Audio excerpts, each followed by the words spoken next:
Service in Wilmington has issued a flood warning for the Scioto River at Whoa! from late tonight to Wednesday morning.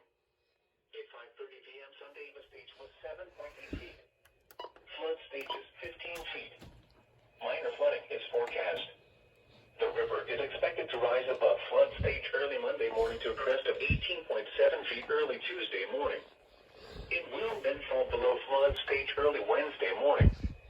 Impact at 18.5 feet. Flooding begins at backwater near Big Darby Creek.